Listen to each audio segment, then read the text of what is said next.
SNS를 뜨겁게 달군 이것, 관련 주가도 날개 달았다? 전과는 사뭇 다른 분위기, 전 세계가 K푸드에 열광하는 이유는?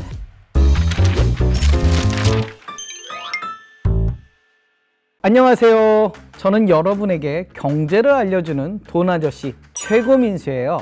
오늘 본격적인 이야기에 앞서서요, 여러분은 이것들을 보면 어떤 것들이 떠오르세요? 제 최애는 이 불닭볶음면인데요, 이것들 다 최근 SNS를 뜨겁게 달군 일명 K푸드들입니다. 그 열기가 어느 정도냐고요? 지난해 틱톡에서 김밥 관련 영상만 무려 13억 뷰가 넘었답니다. 미국에 있는 컵밥이라는 한국 브랜드 구매 고객을 위한 엄청난 리액션과 챌린지로 입소문을 제대로 탔습니다.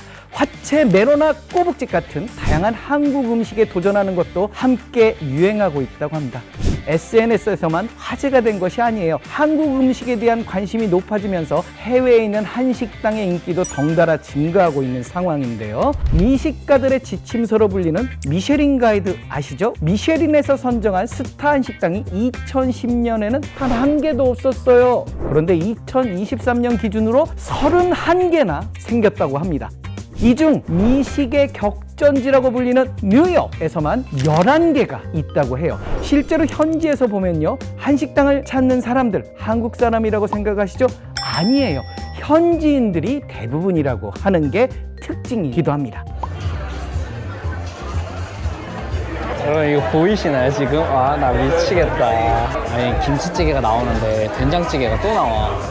그 다음에 거기 계란찜이 또 하나 또 나오고.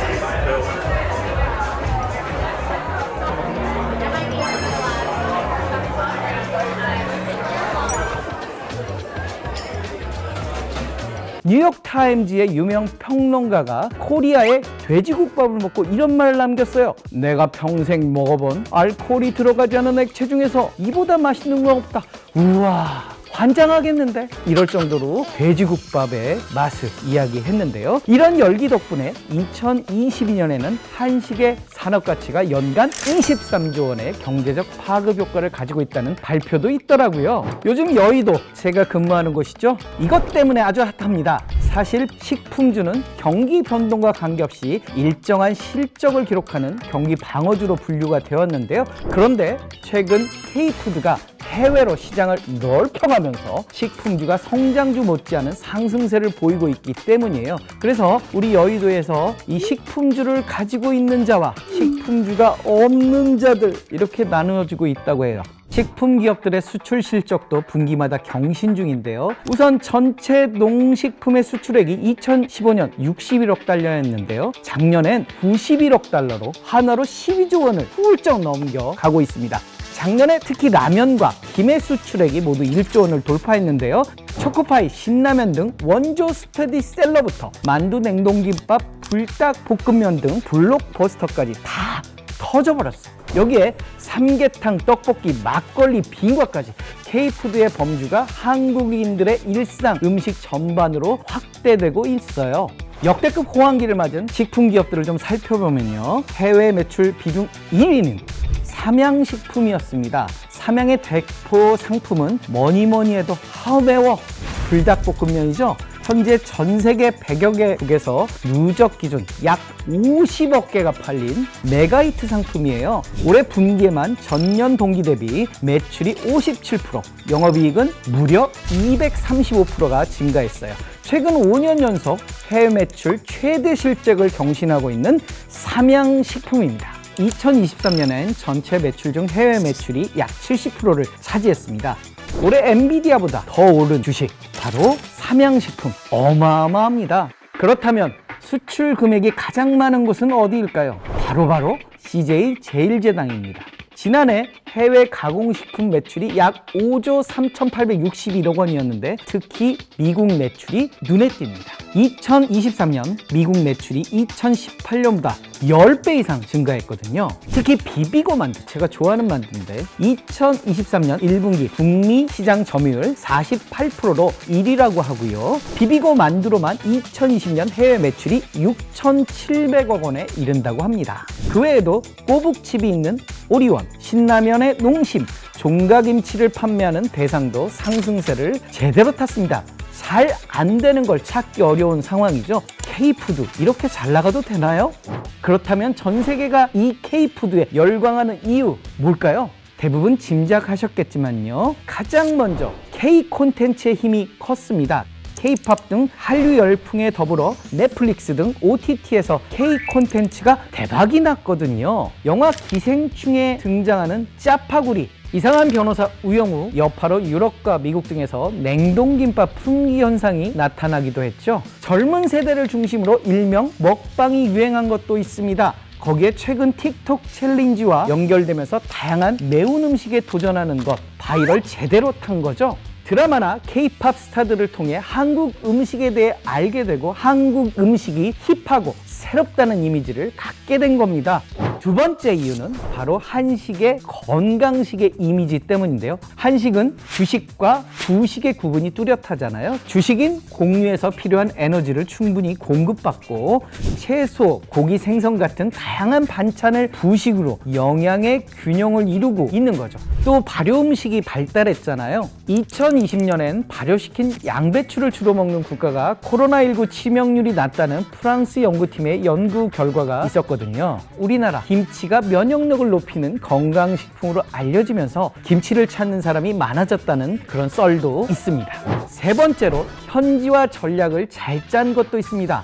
최근 미국 하버드 경영대학원의 포레스트 라인하르트 교수가 CJ 제일제당의 비비고 만두를 분석을 했는데요. 국내에서 만두소를 대부분 돼지고기로 사용하는데요. 닭고기를 선호하는 미국인들의 식성을 고려해서 치킨 만두를 개발하고 특히 부추의 특유의 향 대신에 미국에서 대중적으로 사랑받는 고수를 첨가한 것이 성공의 요인이다 라고 교수님이 말씀하신 거죠. 다른 기업들도 DIY 김치 페이스트와 김치 스프레드 2종을 출시하거나 바베큐 치즈 불고기 맛 스낵김 그리고 삼겹살에 싸먹는 김을 출시하는 등 현지 입맛에 맞게 트렌디하게 새로운 제품들을 출시하고 있습니다. 아, 배고픈데요? 얘기하다 보니 이런 복합적인 것들이 한꺼번에 시너지가 나면서 지금 같은 K푸드의 대호황기를 맞이할 수 있었던 겁니다. 하지만 마냥 안심할 수만은 없는 상황이에요. 열풍으로 그칠지 아니면 더 큰 산업으로 발전할지 갈림길에 놓여 있거든요. 한 조사기관에 따르면요, 세계에서 가장 인기 있는 요리로 1위 이탈리아, 2위 일본, 3위 그리스, 4위 포르투갈, 그러면 5위는 우리나라인가요?